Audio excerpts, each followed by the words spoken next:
Rule 2 is imagine who you could be, and then aim single-mindedly at that. This paragraph is taken from a chapter subsection entitled, Who Are You? And Who Could You Be?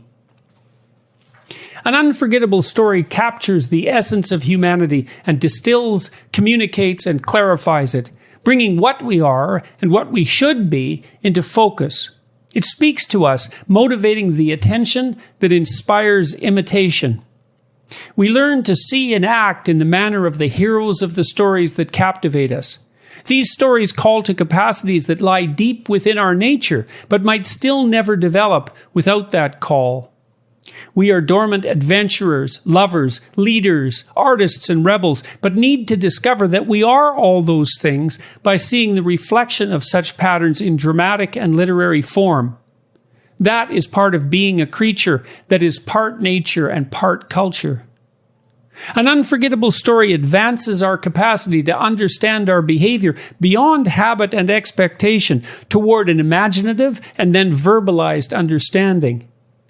Such a story presents us in the most compelling manner with the ultimate adventure, the divine romance, and the eternal battle between good and evil. All this helps us clarify our understanding of moral and immoral attitude, personal and social. This can be seen everywhere and always. Question: who are you? Or at least, who could you be? Answer: part of the eternal force that constantly confronts the terrible unknown, voluntarily. Part of the eternal force that transcends naivety and becomes dangerous enough in a controlled manner to understand evil and beard it in its lair. And part of the eternal force that faces chaos and turns it into productive order. Or that takes order that has become too restrictive, reduces it to chaos, and renders it productive once again. And all of this, being very difficult to understand consciously, but vital to our survival, is transmitted in the form of the stories that we cannot help but attend to. And it is in this manner that we come to apprehend what is of value, what we should aim at, and what we could be. So chapter 2 is imagine who you could be and then aim single-mindedly at that. And for me, after being on tour with you, I think that's something that got into me through osmosis, that I would be on stage, and even though everyone was there for you, I thought, hey, I'm part of this somehow. This thing, somehow I became part of this. And then once I realized that when the PA announcer said my name, that those people knew me, I thought, that I'm me. I'm the guy they're talking about. Like, I'm doing something. And then it helped my aim. It helped my aim. And I wonder how many people just don't know how to aim because they have no experience like that. Something like that. Well, that's part of what tradition is supposed to teach you by presenting you with examples of great people of the past. The lesson is not supposed to be exactly bow down and worship these people. Mm-hmm. It's be like them. Be like them. And you could be.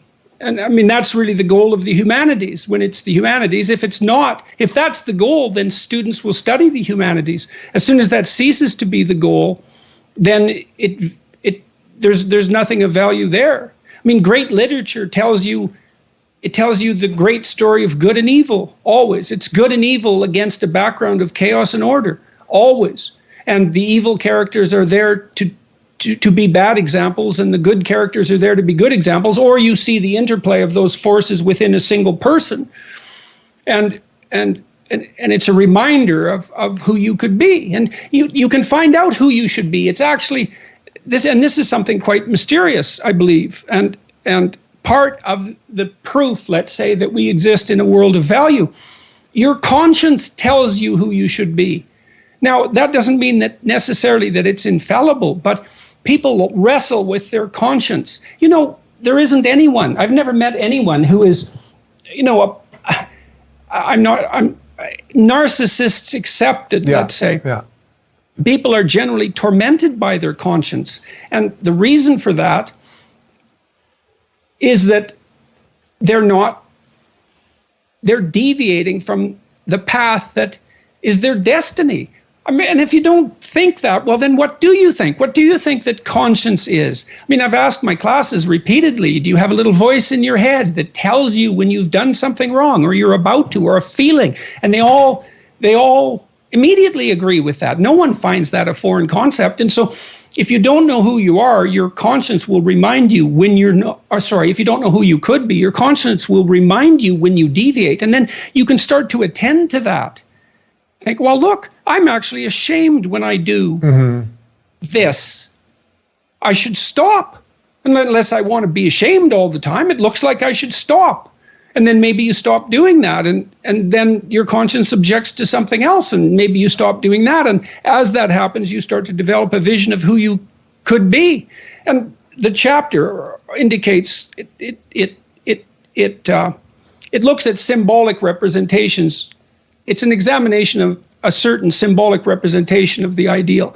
And so it's my attempt to assess tradition for what it can tell us about what the ideal human being might be like. And the ideal human being is the person who forthrightly upholds the traditions of the culture and forges a way into the unknown. We went through that, and pulls new information in and rebuilds himself and the world. And that's who you could be. And now the difficulty comes in figuring out how to do that within the confines of your own life. So in some sense, that's how to bring the divine to earth. There's this divine pattern, but it's general. See, this is one of the mysterious things about Christianity that's so remarkable about it, is that there's the Christ that's eternal, the Word of God, say. So it's a representation of something absolutely transcendent, but it's married to the particulars of one particular time and space. And obviously, critics of Christianity regard that as one of its major flaws. You know, that there's this idea of God who is a carpenter in some out-of-the-way place, in some out-of-the-way time. But you're someone in an out-of-the-way place at a particular time and place. And for you, what that means is that for you to make contact with the highest of values, you have to bring that down to your particulars and figure out how you do that. It's going to be a way that no one else does it, because you're the only one that's you. But you can aim at something, and the point of the chapter is that you aim at something, and that will shape you as you move towards it. And then your aim will change, you'll move. But that doesn't matter. It gets you going. And you'll be molded across time more and more into the person you could be. Can you talk about that just from a personal perspective, as someone that I've seen do it? I mean, I that's what I saw you do every night. You would take your intellectual curiosity to the end of where it would go. Sometimes you would get off stage and say to me, oh, you know, I took that as far as I could tonight. And then the next night you would go a little bit further with it, or a little bit further. And I knew there were moments, because we did so many shows, I knew when you were a little past where you would want to go. And then I could see you come back. But can you talk about what that was like for you in terms of your life, how you felt, how time felt, how the relationship with the audience felt when you're doing it right? Because I feel like people don't know that. When you're doing it right, what does it feel like? Well, to begin with, and this happened when I was in graduate school, I had a lot of bad habits. I smoked like a pack of cigarettes a day, and I drank a lot. I came from this little town in northern Alberta, and like many little towns, especially in northern Canada, the alcohol overuse is de rigueur. You know, and so I noticed when I was in my early 20s that the only time I really regretted what I had done was when I was drinking. Now, it was also interfering with me writing, because I couldn't concentrate well enough if I was hungover, but I also couldn't really I couldn't tolerate the emotional strain of what I was writing about when I was hungover. It was I couldn't handle being on the edge, because I had destabilized my nervous system. In any case, I stopped drinking. And the reason for that was, well, I decided I didn't want to be ashamed of what I was doing anymore. I thought, well, maybe I could not do things that were shameful and then see what my life was like. So that was sort of on the negative end, the constraint end.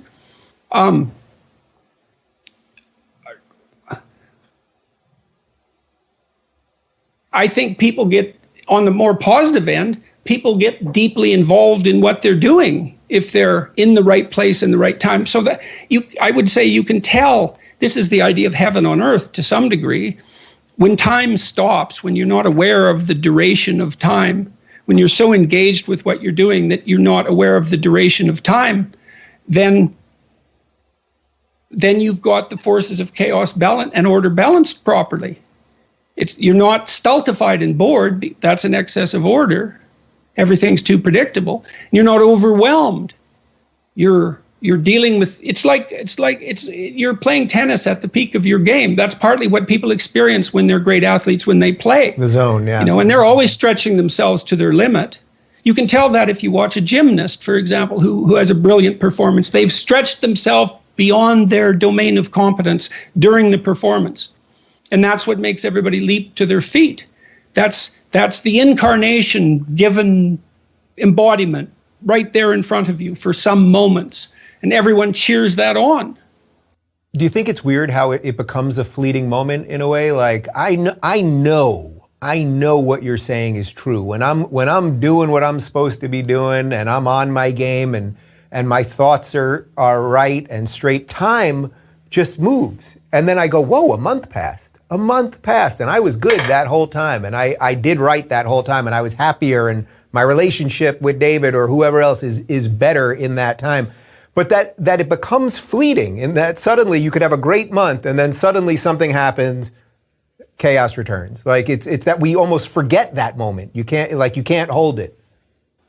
Well, it requires even to some degree some good fortune to maintain. I certainly haven't been able to do that while I was ill.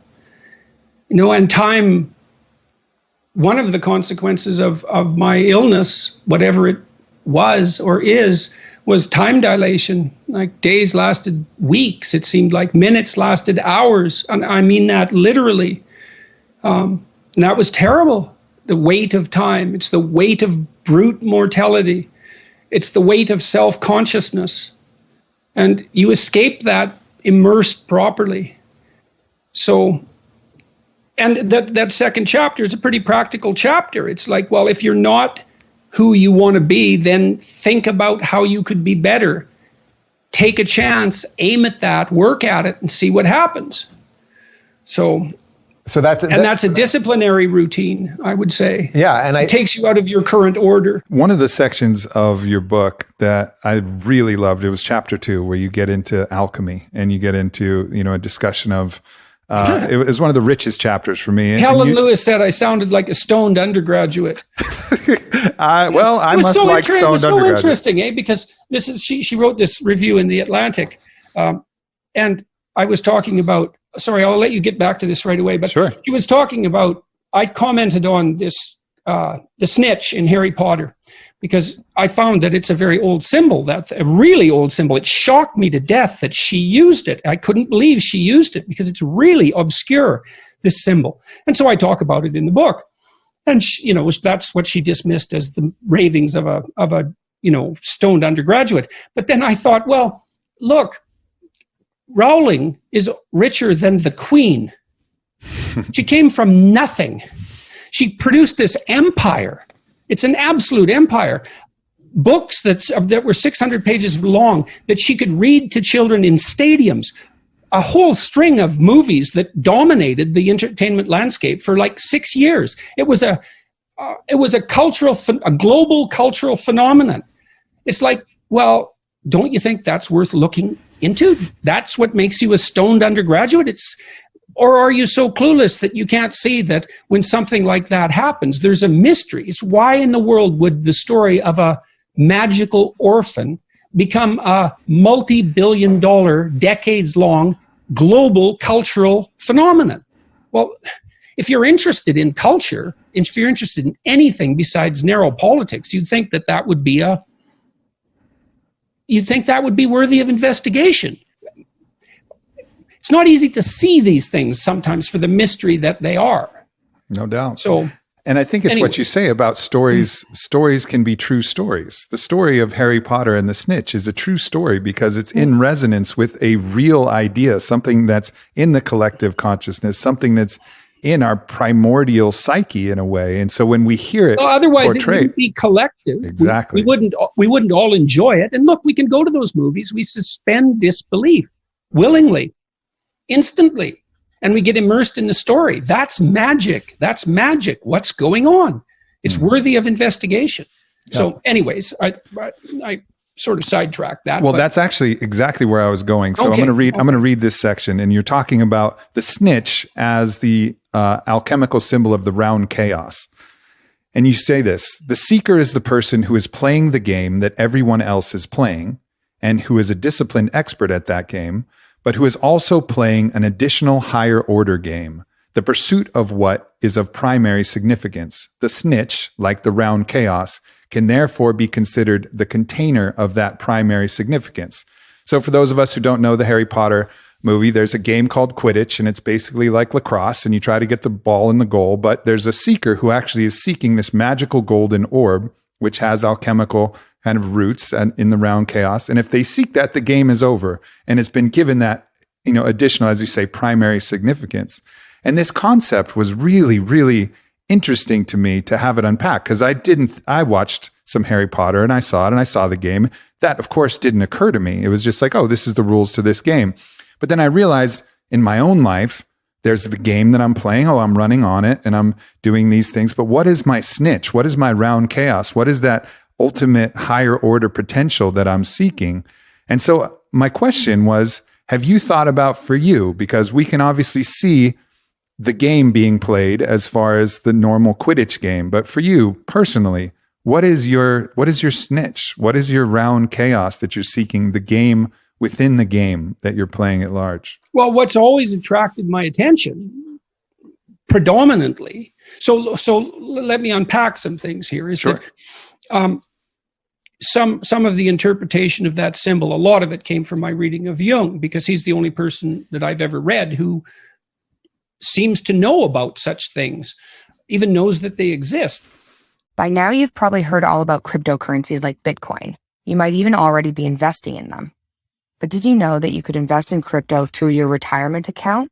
That's right. With iTrust Capital, you can buy and sell cryptocurrencies from a crypto IRA and get all the same tax advantages as a traditional IRA. iTrust Capital allows you to invest in over 24 of the most popular cryptocurrencies. And unlike the stock market, you can buy and sell 24 hours a day. The iTrust Capital platform is easy to use, and it only takes a few minutes to create your account. Setting up an IRA is free, and iTrust fees are low. It's time to start taking control of your financial future. With iTrust Capital, you can get all the tax benefits of a retirement account while investing in crypto. Set up an account at itrustcapital.com today, and you'll even get a $100 Bitcoin funding reward. Go to itrustcapital.com. Taxes and conditions may apply. Fees apply. Cryptocurrencies are a speculative investment with a risk of loss. iTrust Capital Inc. does not provide legal, investment, or tax advice. Consult with a qualified legal investment or tax professional. Jung believed that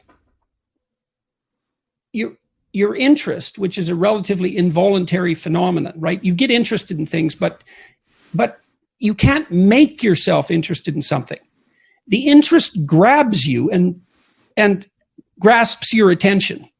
And so Jung thought of that as a deeply seated biological mechanism, which it obviously is. It's a neurological mechanism of some sort that governs, it has the capacity to possess your voluntary attention, just like hunger does. When you get hungry, you're typing away, writing a book or something, and you get hungry, hunger starts to grab your attention. Well, look, you're interested in some things and you're not interested in others. Well, why? Well, some of that has to do with your choice, but not that much. A lot of it has to do with who you are in the deepest sense.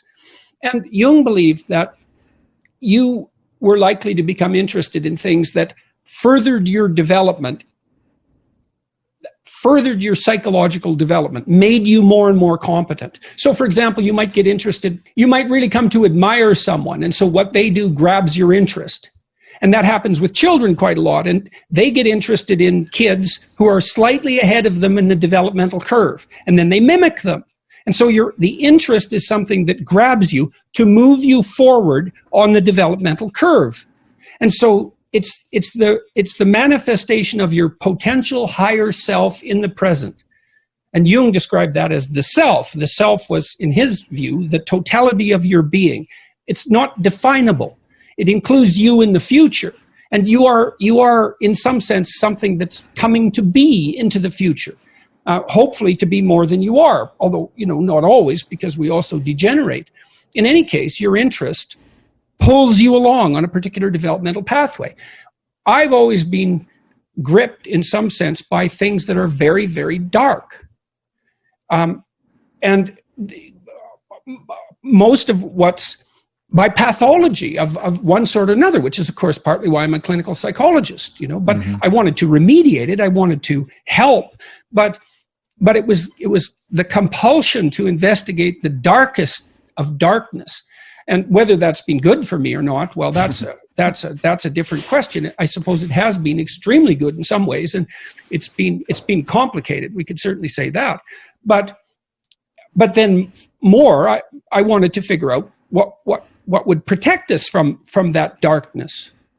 And I guess it was because I was so shocked, existentially shocked, when I first encountered writings that pertain to the Holocaust and to other genocidal acts of that sort. And I was always interested in that for some reason from a psychological perspective. It's like, what compelled people to do that? And how can we not do it again? And that, so anyways, anything that focused on that grabbed my interest. That's why I read Jung extensively, and Nietzsche and Dostoevsky and Solzhenitsyn. Those are the people I ran across, others as well, who seemed to have some answers as far as I could tell. And so that's what it's been for me. Yeah.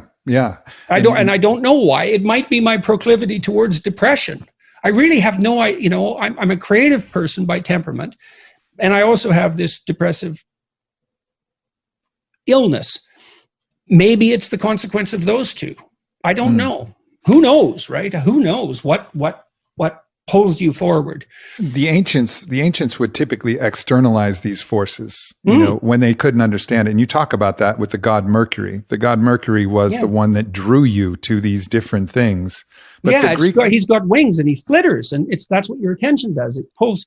It's like in Up, that Pixar movie. Every time there's a squirrel, the dog. That's their Snitch. That's the grip of instinctual forces. It's very comical, but and see, in human beings, I think it's unbelievably sophisticated, because I do believe that we're compelled to follow a line that leads to our further development. And I do think that involves mimicry of the hero, for example. The hero, psychologically speaking, is that figure which represents a potential stage of development for you. And you'll find your hero because you'll admire something or someone.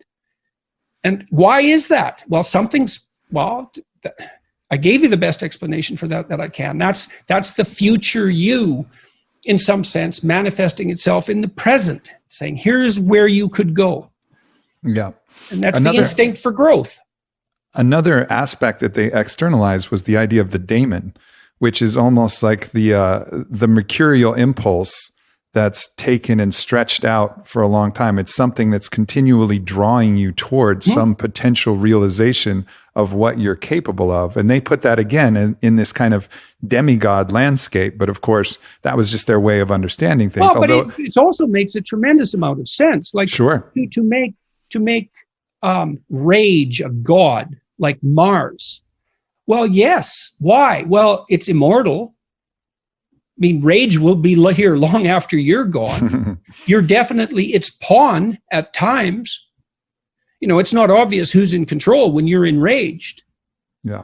In fact, at some levels of rage, that can even be a legal defense, because we recognize that you can be out of your head. Your normal personality isn't in control.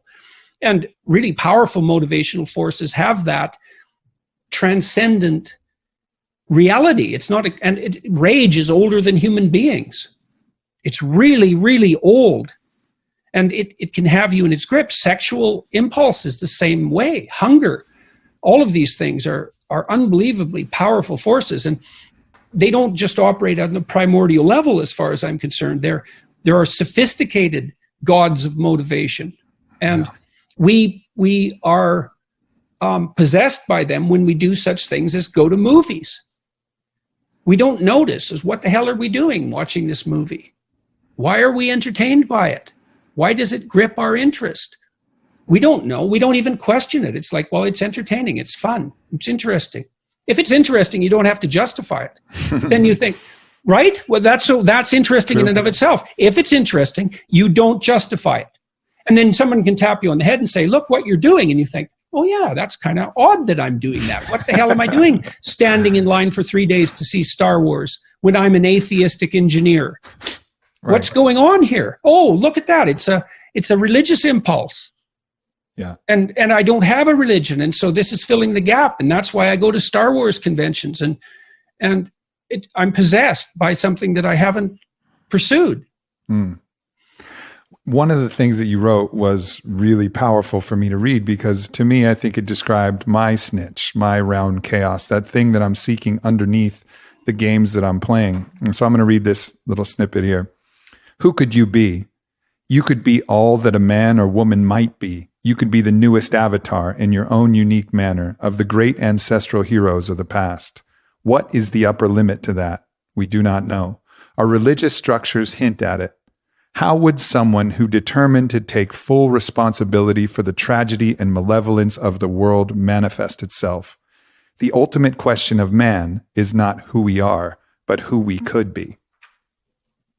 That's it for me. I mean, for me, I read that. I was like, yep, that's it. There's the snitch with its wings and its golden, mercurious allure that I'm really chasing underneath all of this. And I enjoy all these other things, but who could you be? Exactly. You see that in children. I watch little children play, and what they're doing, they're attempting to grow forward, but they toy with identities. My little granddaughter, I wrote about her in this book too. It's so funny watching her. She had Pocahontas, the Disney movie, and she had a Pocahontas doll, and she watched that movie a number of times. And then it's been a year now. She's only 3.5. For a whole year, she has two names, Scarlett and Ellie. And one's her middle name, but she's called one or the other, and seems to be perfectly comfortable with both. If you ask her if she's Ellie, she'll say yes. And if you ask her if she's Scarlett, she'll say yes. But if you ask her if she's Pocahontas, she'll also say yes. And then if you ask her if she is Scarlett, Ellie, or Pocahontas, she'll say she's Pocahontas. And she's been insisting on that for a whole year. And so she's playing out this role. I don't know how much of her imagination is devoted to it, but enough for this that's, if you're, how old are you? 40 something? Just turned 40. Yeah, okay. So, imagine that you had a fictional identity for 15 years. That's approximately the same relative length of time. And the kids, they weave up a fantasy world, and then they play out an identity in that. And then they weave out another fantasy world, and they play out an identity with that. And they shape that identity by their interactions with other children and adults. And hopefully they find an identity that suits them, that other people also accept. Because your identity has to be something that other people accept, or it isn't going to work for you. But that's all part of this exploration of who they could be. It's the play is, in fact, the exercising of that realm of possibilities. And so a good father, a good parent for that matter, but I think at least is an archetypally paternal role, puts a border of security around the child, and the mother might be inside that border of security when she has young children. And play can take place there. And the play is the investigation of multiple identities with the hope of finding one that is functional, that is also socially desired, because those things can't be dissociated. One of the reasons I think that the identity politics has bothered me so much, speaking of snitches, it's bothered me. It's like, this bothers me. And I've only recently realized that some of it had to do with what I saw as limitations on free speech, which is I have to say the words that, some authority or some population demands that I say, which I don't like. But there's something else too, which is that it's based on a very misleading theory of identity. Your identity is not just how you feel about yourself at this moment. And you can't impose that on other people because they don't know how to deal with that. Like, even if they wanted to, they wouldn't know the rules of the game. You have to negotiate your identity with other people. And so then you have to think of identity as something that's negotiated with other people. And so if you have an implicit theory of identity, like the one that seems to be increasingly dominating the cultural landscape, which is identity is something that's only subjectively determined and can also change from moment to moment, then you're misleading people as they develop because they come up with a very unsophisticated notion of what identity is.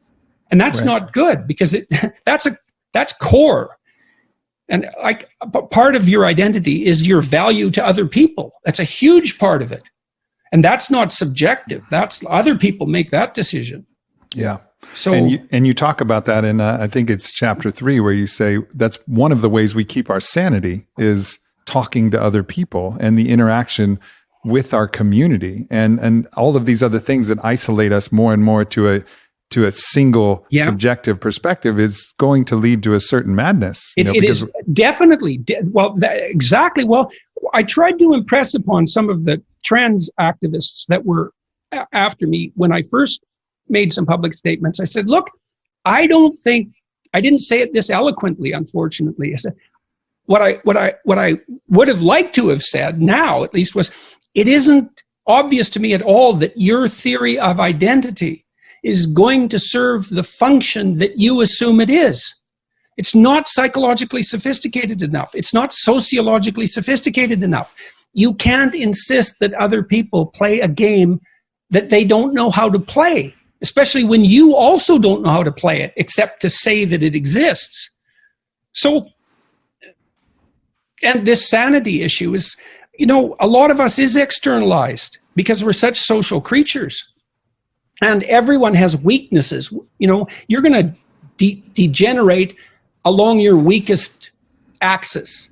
And if you're and you won't be able to control yourself because some of your weakness will be precisely that inability to control yourself on that axis. Like maybe you have a biological predisposition to alcoholism and, you have 3 shots of vodka in 20 minutes and you're like on top of the world. There are people like that. They often have extensive family histories of alcoholism. It's a biological phenomenon. You can tell if you're like that if it's really difficult for you to stop drinking once you start. It's a real warning sign and means alcohol is a great drug for you, subjectively speaking. But, hopefully when you drink too much, other people are going to start telling you. It's like, no, and that's actually how you start diagnosing alcohol abuse. Are you getting in trouble with the law? Is it interfering with your intimate relationships? Is it interfering with your ability to hold a job? It means that the addictive substance is starting to dominate your life in a manner that's counterproductive. And other people are there to ensure that you stay balanced enough so that you don't deteriorate entirely. You're lucky if you have that. And part of the point I make in that chapter, and I would say in both books and in Maps of Meaning as well, is that the primary obligation of a parent is to serve as a proxy for the social and the natural world. But let's say the social world. Why? Well, because you want to train your child to be not only acceptable socially, but highly desirable socially. And the reason for that is that by the time they're about 3 to 4 is the transition period, they're going to be spending more time being socialized by their peers than by you. And that will increasingly be the case as they develop. And if you haven't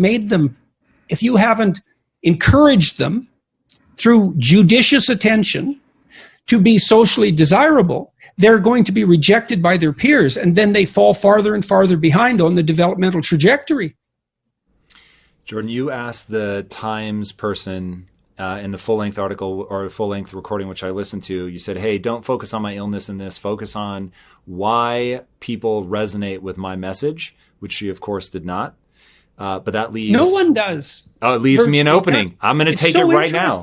It's so interesting to see that, is that it's so interesting because, the only time that ever gets addressed is by the mainstream media. Jesus, a horrible cliche, but it's usually sort of brushed off.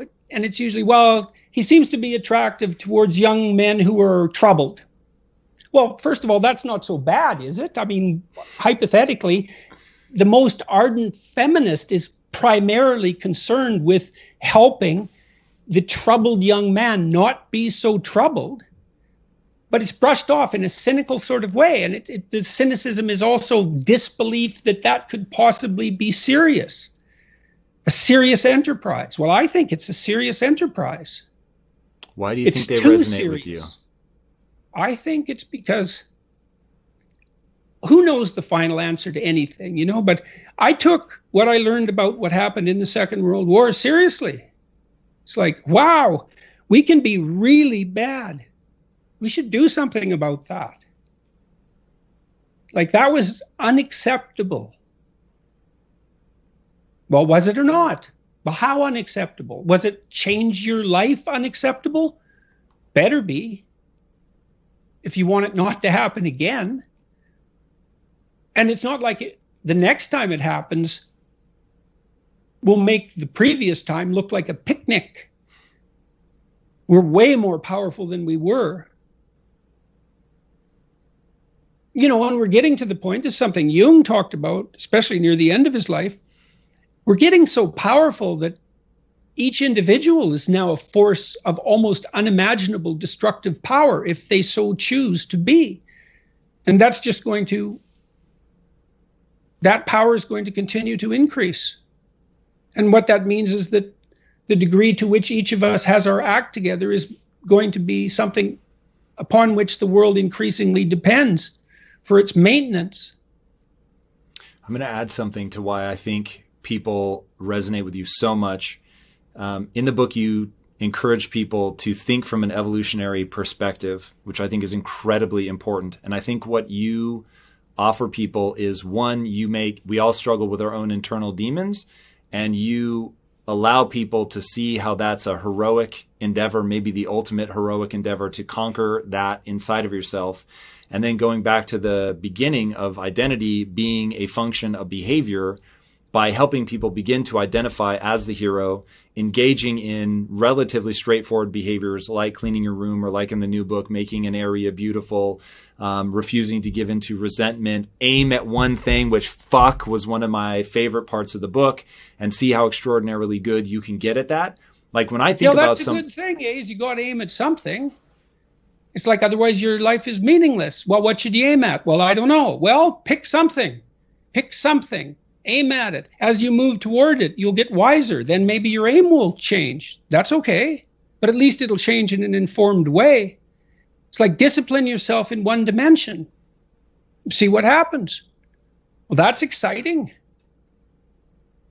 And I think that's something that's open for everyone. You can do that. I shouldn't say that because I don't believe that. I think you can find yourself in a situation that's so dire that there's no escape from it. But that doesn't matter, because the hero myth might not be, the best we have might not always work, but it's still the best we have. And the fact that it might not work doesn't mean we should throw it away. It's still the best we have. I mean, everyone dies, and so we fail in some sense. The fact that a symphony ends doesn't mean that it wasn't worth listening to.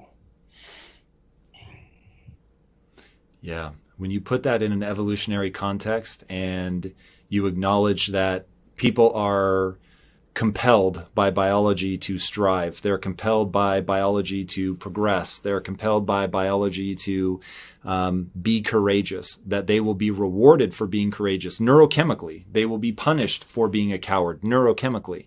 And yeah, well, think about, the thing about that biological explanation too is that we've been social for a very long time. We've been social for so long that our social nature is programmed into our biology. And so you'll be punished if you're not useful to other people. Yes. By your conscience, because you're a social creature. And the question is, well, how could you be most Here's another question that starts to verge on the religious. What does the most useful person look like? Well, who is everyone hoping they'll meet? And that's a genuine question. And that's the ideal. The ideal is the person everyone's hoping they'll meet. That's Christ in the Christian culture, psychologically speaking, independent of any religious claims. So that's this is, I suppose, the essential idea of the archetype from the Jungian perspective. We have the image of an ideal, and because it is the ultimate ideal, it has a religious element. It's compelling. It's a judge. Why is it a judge? Well, if you fall short of the ideal, your conscience punishes you. So it's a judge. And it's merciful. Well, why? Because if you act out the ideal, then your life improves. And I said, well, the question, what is the relationship between these images of the psyche and reality? I don't know the answer to that. I don't know where the archetype shades into reality.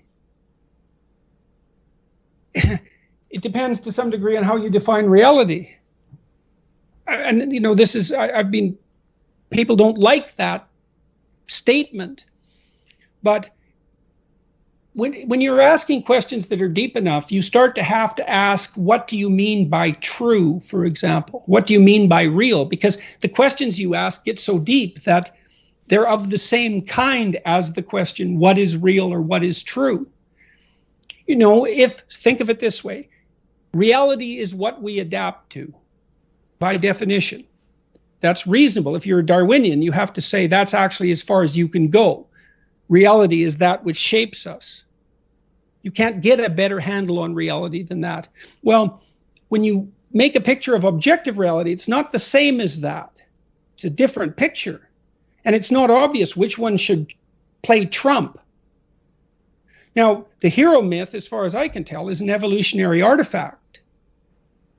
And that means that for human beings, that the hero image is the path of optimal adaptation. Does that reflect reality? Well, it does insofar as reality has selected that. Well, does that mean that reality is a story? Because the hero myth is a story, or at least that's one of the things it is. Does it mean that reality has a narrative aspect? Well, it does insofar as we act things out. Does that mean that reality is ultimately a story? Well, I don't know. But the answer isn't obviously no. In Rule 2, you say to imagine who we could be and then to aim single-mindedly at that. But reality gets in the way of you reaching that potential, and it can hurt. How can people cope with the pain of unreached potential? Well, that's a really good question. Look, every ideal is a judge, right? So you posit an ideal and instantly you're in inferior position in relationship to that ideal, and that can be crushing. Okay, so what do you do about that? Well, one answer is no ideals. Well, that's not a good answer because then you don't have anything to do, right? And that deprives you of a main source of pleasure, which is generated as a consequence of observed movement towards a valued goal. So if you have a high goal and you see any movement towards it, there's a really powerful potential kick there. So you don't want to dispense with that. But then if you set up an ideal, it can judge you very harshly.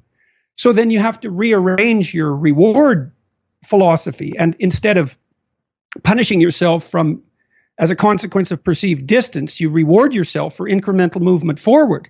And that's not just theoretical. Look, I was stopped by 3 guys on the street this week, 3 separate occasions, and they all told me the same thing. They said that they had read or something I wrote or listened to something or watched something and that it had been helpful. And whenever anybody says that to me, I always ask them, okay, exactly what was helpful and what changed, because I want to know what's helping so that I can understand the target and hit it better. And generally people are pleased to tell me, although sometimes it takes them a while to formulate exactly the description. But all 3 of them said, I stopped comparing myself to other people. So I stopped comparing what I didn't have to what other people had. I left that off the table. And then I started to reward myself for improving over what I was yesterday. And that's profound change, because it means that you actually get your reward structure transformed.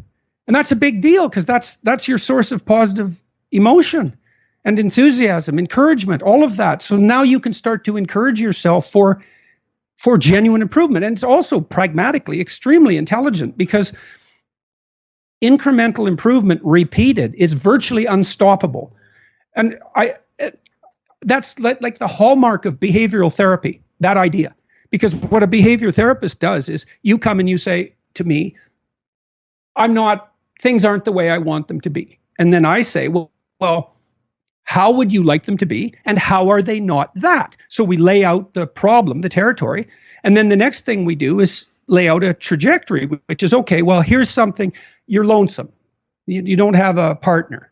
Okay, so what are incremental movements can you make towards that goal that you would do that would be helpful? And so maybe you negotiate with the person, because that's what you do if you're a reasonable therapist. And you say, well, look, why don't you decide as a consequence of the conversation, why don't you write out a description of yourself for a dating site? Don't post it or anything. Just write it out. And then let's see if you actually do that. And so then the person comes back next week and they say, I did that. And not only that, I posted it. And you say, great, what's the next step? Or they say, geez, I just kept avoiding that.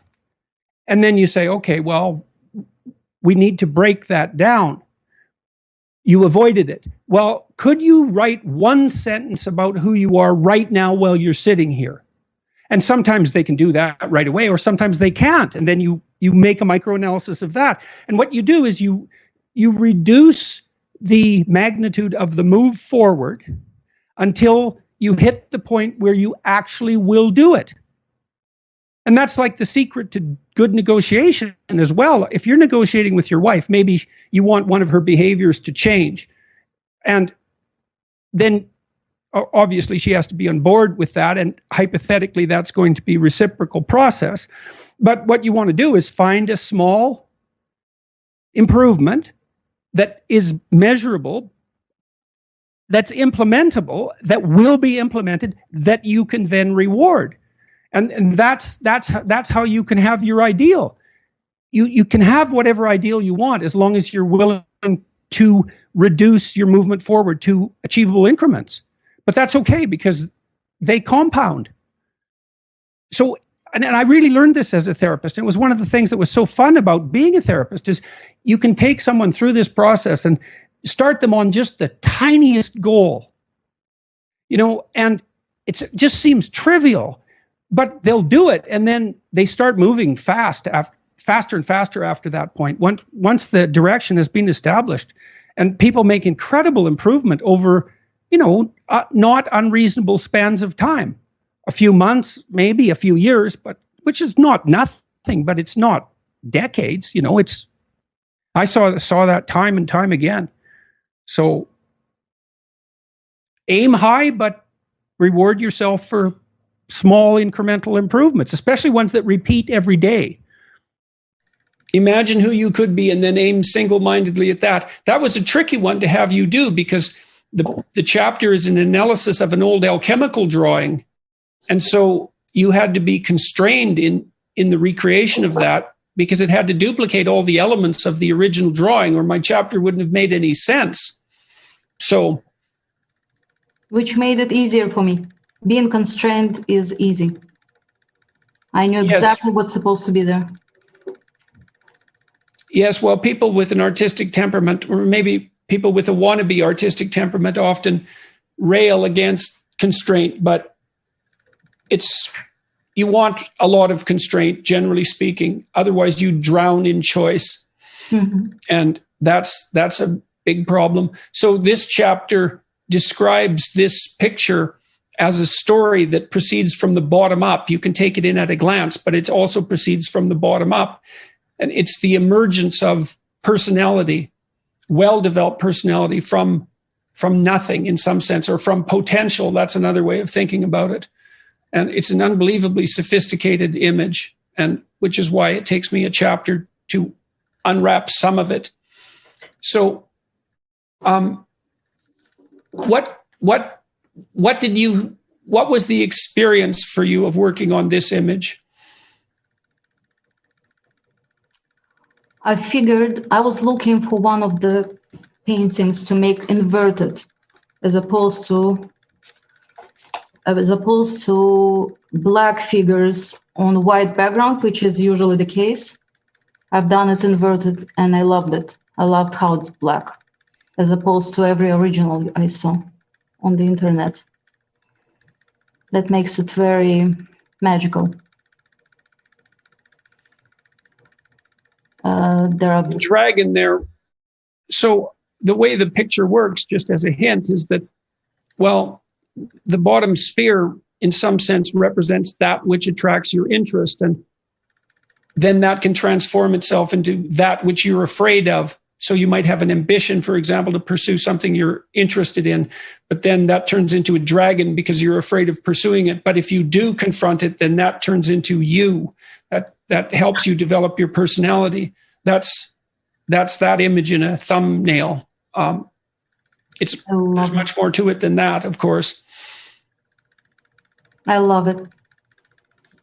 And so imagine who you could be and then aim single-mindedly at that. See, I like that one. The single-mindedly part is an interesting one. What I learned this, at least in part, from Nietzsche, is, when you're a kid, in principle, you could be anything, which is kind of one of the wonderful things about being a kid. And then one of the painful things about growing up and being an adult is that, well, you can't just stay being everything. That's the story of Peter Pan, right? Pan means everything. And Peter Pan is this magical child, who can do anything, but he's got a strange kingdom, right? He's king of the Lost Boys, which perhaps isn't a kingdom that you want to rule over. And he doesn't grow up. And so he falls in love with Wendy.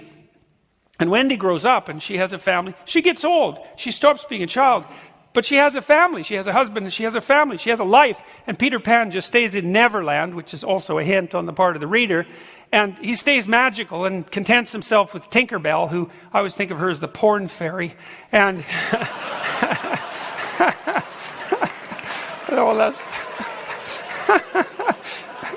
yeah, she's got all the advantages of femininity, except she's not real. Yeah. Yeah. And so, Peter Pan, he doesn't want to grow up, partly because his role model is Captain Hook. And Captain Hook, well, you think about it, he's a pirate, so he's kind of a tyrant. And he's also a coward. And he's a coward because he's afraid, at least, because he's being chased by a crocodile with a clock in his stomach.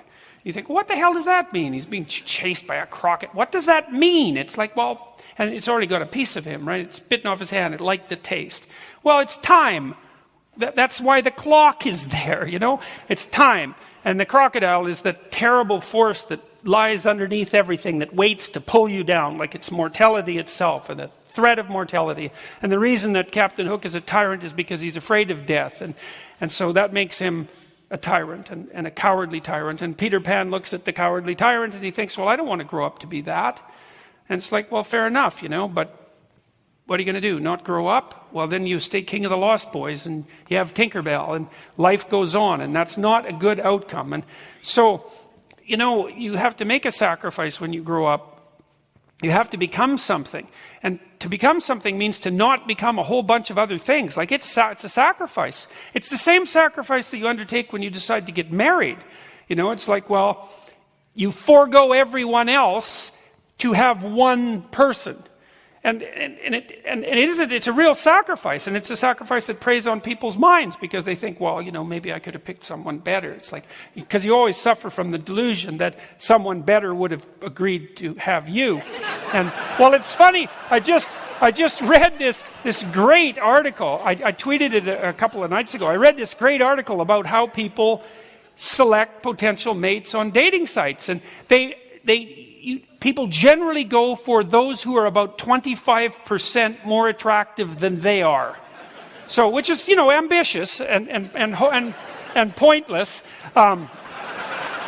But that is what people do, they hope that I don't know what they hope. They hope the person won't notice. It's like, I'll just slip myself in here and maybe you won't notice. It's like,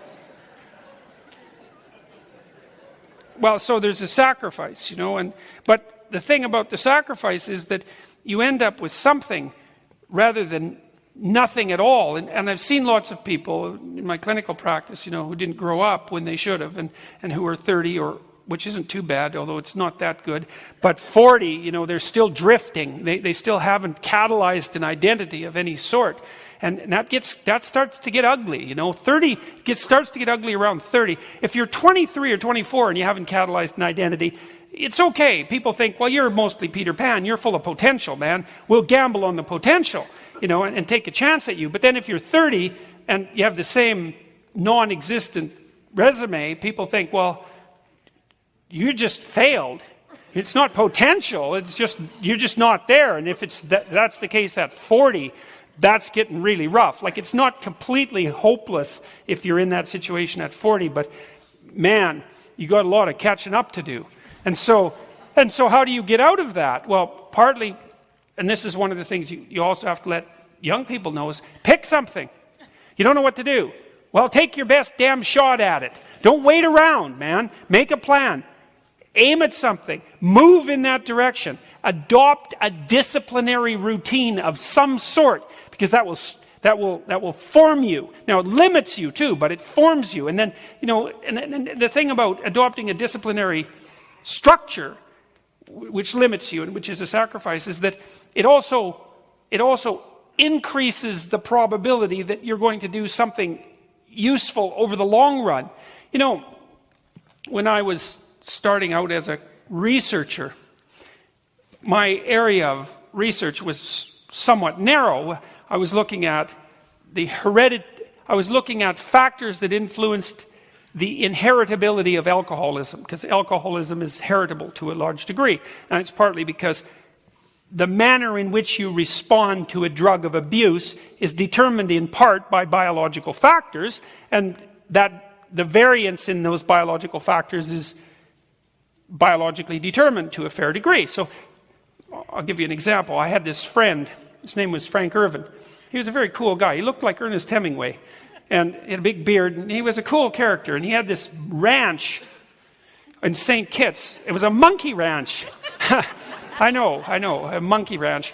And he was raising alcoholic monkeys, and because he was a researcher, and he would take these wild monkeys, green monkeys, and bring them into an enclosure, and then he would give them rum and coke. And 5% of the monkeys would drink to coma on first exposure. And he had videotapes of that, which were really hilarious. They looked like frat party, fundamentally.